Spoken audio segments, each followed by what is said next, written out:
Welcome back to the Lifestyle Athletics YouTube channel. For those of you who are new to the channel, remember to like, subscribe. I'm going to talk about 10 essential things or 10 essential um, tips that I use or I implement into my training to help me to improve my performance. And you know I run it back. I want all the noise on the track, running laps, like I'm Rod Troy. I'm living fast, switching lanes. So let's start with number one. The most important thing for me is gonna be a structured training program. I like to know what I'm doing throughout the week. I like to have everything mapped out. What I like to do is have a blueprint, whereas if I'm training to train, I know exactly how much weeks I'm training to train. If I'm training to compete, I know when is my first competition, how many training sessions do I have to do before my first competition, and what type of training do I have to do before my first competition, right? So that's number one. The second thing that is very essential for every athlete, and whether what sport you do, it doesn't matter. The second thing is going to be your recovery time. I would say this plays a crucial role in how you perform, right? So if you're an athlete looking to improve and you overtrain, you're not going to see improvements. So what you want to focus on is making sure that you're scheduling time for recovery, making sure that you're staying on top of your recovery.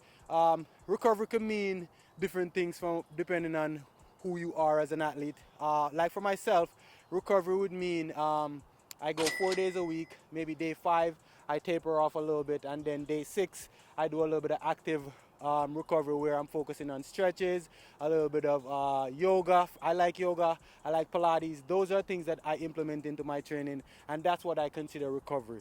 And sometimes I will have like a complete recovery day where it's like no activity at all, based on how my body feels, right? And one thing you have to keep in mind, based on your training years, that's going to determine your recovery. So if you have an athlete who's more seasoned, they could push a little bit harder and maybe not need as much time to recover. But if you have a young athlete, they're going to be more sore, so they're probably going to need more time to recover.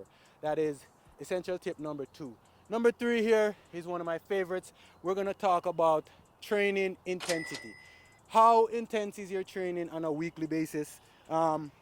If you get up every day, every coach have different philosophy, right? If you're a self-coach, don't get up every day and go out there and try to sprint as hard as you can every single day. What you want to do is focus on maybe spreading your sprint days out throughout the week, because remember, sprint training is linear training, as in sprinters is not like basketball where you could go, it's a skill and you learn the skill and then boom, you shoot the hoop, and then once you master that, you're locked in. Sprinters requires a little bit more sprint training every day. So you wanna have like 2 days of intense sprint training, and maybe like you have another day where it's like almost like you're working on form.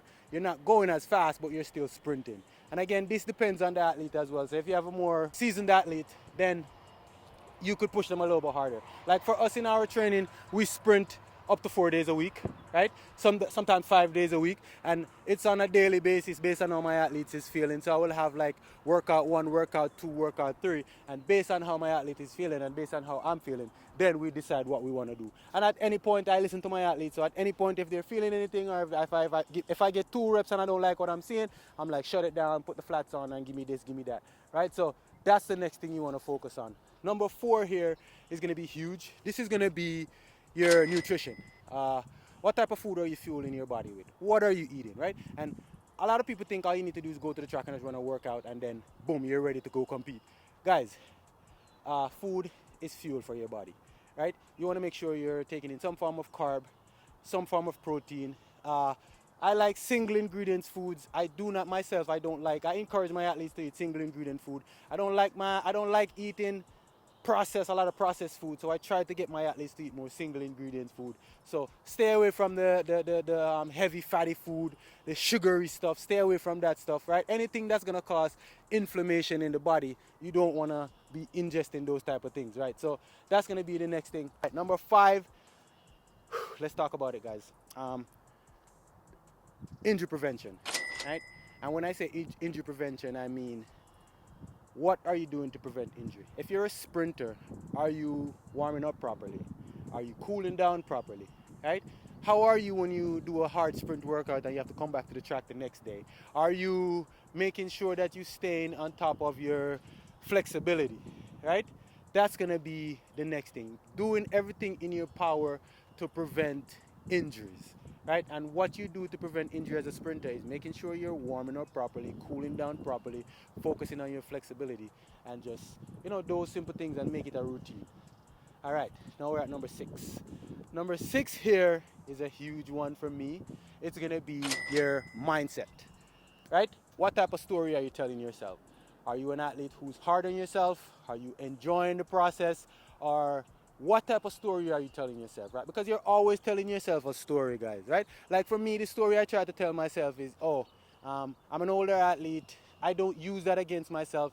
I use it as motivation, right? Some older athletes, I hear it all the time. They're like, oh, I'm old, I'm done, I can't go as fast. I go to a track meet and I hear people saying, oh, you're still here, you're still running. Oh my God, your days are done, you're numbered, right? I use all of that as fuel, right? I'm like, okay, let me show you what I could do in my old age. That's the story I tell to myself. And I don't consider myself old either, because I know athletes out there who are older than me who are still performing at the elite level. And I myself am still performing at the elite level, right? So what type of story are you telling yourself? Make sure you're telling yourself a good story, guys. You're always telling yourself something, so make sure you're feeding yourself positive thoughts. Positive mindset is the next thing, right? Number 7 here is your warm-up, guys. This is going to be crucial. This is going to be the biggest thing. I see it all the time where athletes come to the track or they come to a track meet and they don't know how to warm up. What type of warm up are you doing? You need to lock in on your warm up. Your warm up shouldn't change unless it's weather change, right? And even in weather change, all you do is just extend your warm up that you're doing. So focus on your warm up, guys, making sure you're locking in on a warm up. And this is where I come in. I provide training online to help athletes to become the best athlete they could be. I provide structured warm-up. So if you're an athlete who don't know how to warm up, I provide structured warm-up. I provide structured sprint training. So this is where I come in. I could teach you guys how to warm up properly, so when you go to a track meet or when you go to training to train, training becomes easier. And all your warm-up is trying to teach you how to do is increase blood flow, help you to become a better athlete, help you to go to your workout easier without feeling as fatigued. Number 8 here is something that's close to me, and this is something that I know I need to work on. It's gonna be sleep. Guys, this is what your body does when you're sleeping, right? This is when your muscle repair itself. This is when your body repairs itself. This is how you recover to come back to training the next day. So if you're somebody who train at high intensity and you're getting 4 to 5 hours of sleep, you're not doing yourself a good service, guys. Like for example, as a male athlete, when you sleep, you increase testosterone. So if you're looking for a natural way to increase your testosterone and become very athletic, you feel more athletic, you feel stronger, you feel faster, your recovery time is faster, you have to focus in on your sleep, right? You have to lock in on your sleep, right? That's going to be number 8. We're not going to go deep into that because that's very self-explanatory. Number 9 here is a big one. This is the one that gets a lot of athletes. Are you actively working on your sprint form? Are you working on your sprint technique? Do you think you have it all in the bag? Is there anything you could change? Is there anything you could make better? Are you a student of the sport? Right? That's going to be the next thing. You should always be locking in on your sprint form.